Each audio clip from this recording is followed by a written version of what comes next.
Text us 872222. Start your text with the word talk. Those texts cost 25 pence plus your standard network charge. You can give us a ring as well. We'd love to hear you on the air. 03444 499 1000 and tweet us at talkRADIO or myself at Kait Borsay, and that's Kait Borsay. Awkward spelling, I know.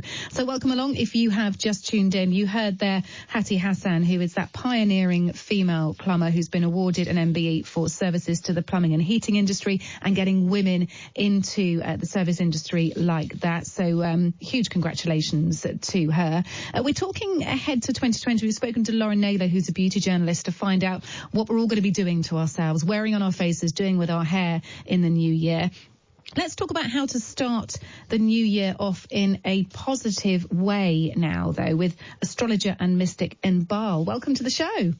Thank you, Kate. Thank you for having me. It's really good to have you on because I feel that you have secret knowledge that we might not have, us normal people may not have, into how we can get ahead of 2020 subtly, spiritually, astrologically, I suppose.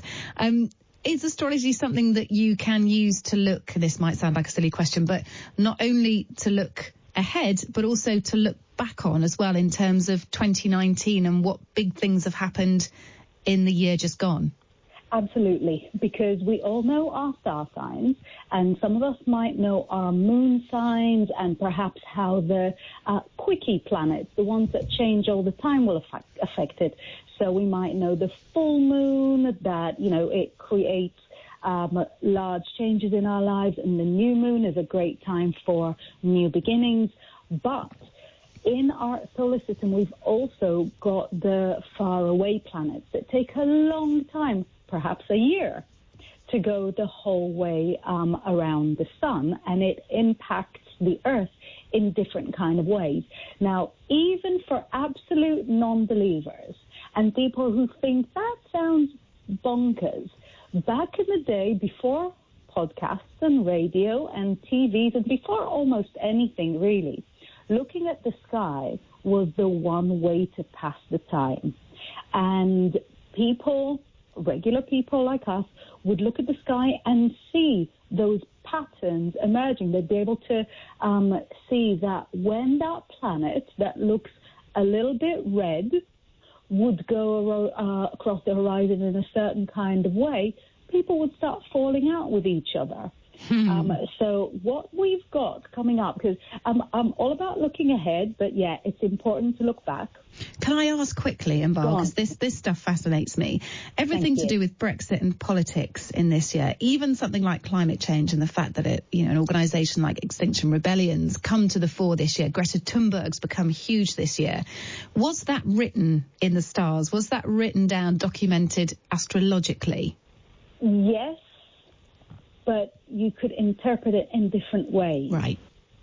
What I mean by that is that preparing for 2020, I looked at one specific planet that I think is touching on everything, because you have to agree that all of those huge changes, the Trump impeachment and the Brexit, I come from Israel, and it is a mad show going on there, and Greta Thunberg and Extinction Rebellion is all kind of linked. Now, how can it possibly be linked? They're different things taking places in different corners of the Earth. But like you say, it was all sweeping up at the same time. The planet I looked at was Jupiter, which is the planet of growth, expansion, and generosity.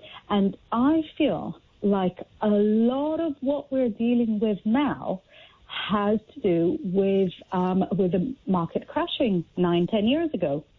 And what Jupiter has done just 2-3 weeks ago is enter Capricorn. At long last, a bit of sanity, because for the planet of generosity and expansion to enter a practical, grounded sign like Capricorn, where it is going to stay for 12 months now, so almost the entirety of 2020, I feel like we'll be able to move ahead from some of those things that we've been, two halves of the country on practically everything have been locking horns. With Jupiter coming into Capricorn not even a month ago, it's just the start of December, there is perhaps the start of a resolution. There is a new government forming, maybe not to everybody's delight, but something is happening. Donald Trump is being impeached. Again, it might not please everyone, but perhaps things are starting to roll towards some kind of an ending, some kind of I don't know. I don't want to call it a happy ending necessarily, because you can't please all the people all the time, but to come out of a combative stance and into finally putting some things in places. There you go. So if our listeners are unsure what the world is going to be like, or what's happening here in 2020, we're going to be a lot more grounded and less combative. Yeah. Well, that's interesting, and I'm sure heartwarming to a few people as well. Let's talk about how we can get 2020 started off in the best possible way. So maybe away from the astrology, but just bringing in aspects of what you do as a mystic and an astrologer into how your everyday person like me, or the listeners listening right now, how can we spiritually get this new year off to a good start? What are some top tips? Absolutely. Let's start with something that is super mystical and also super, super easy for everyone. I want to introduce the idea of tying a knot. Now, let's start simple. We are all really excited that a new year is starting. We're looking back at 2019, not all of us, because I'm still hopeful. I'm a super optimistic person, and there's 3-4 days to turn this year into the best year ever.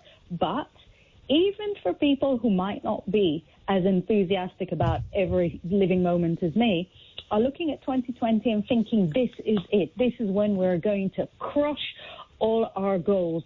We are excited. We can see how things will turn out for the best.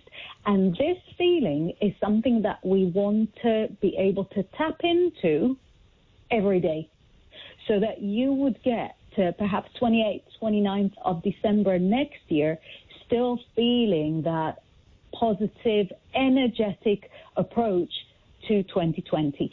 And in order to do that, we are going to use cord magic. What? No. Cord magic? Yes. Okay. Now, let's go a journey back in time.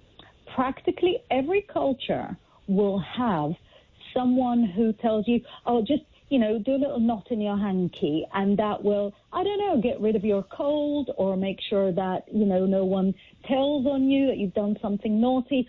That you go out to the country and there'll be like one of those trees that have a whole bunch of things dangling from them, and it'll be people that come and tie things onto those trees, perhaps asking for blessings. It's a huge one for fertility. It's something that really goes around the globe. Wherever you travel to, you'll see something to do with knots that's meant to have some kind of a positive result. So a knot is almost a wish. A knot is a way of grounding that wish. So I want to ask if people at home have got something around they can tie a knot in. That could be, like I said, a hanky. If you've got long hair and can spare one, spare it. A single sock that I don't know where in your house, but in my house, the single socks live right next to the coupled up socks, hoping to find, a mate.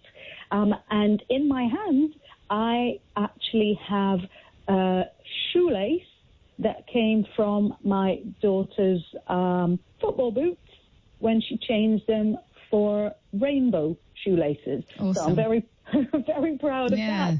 But now I have 4 shoelaces that are sitting there unknotted. So one of those laces is in my hands. And if we could all do it together, it'll mean so much more.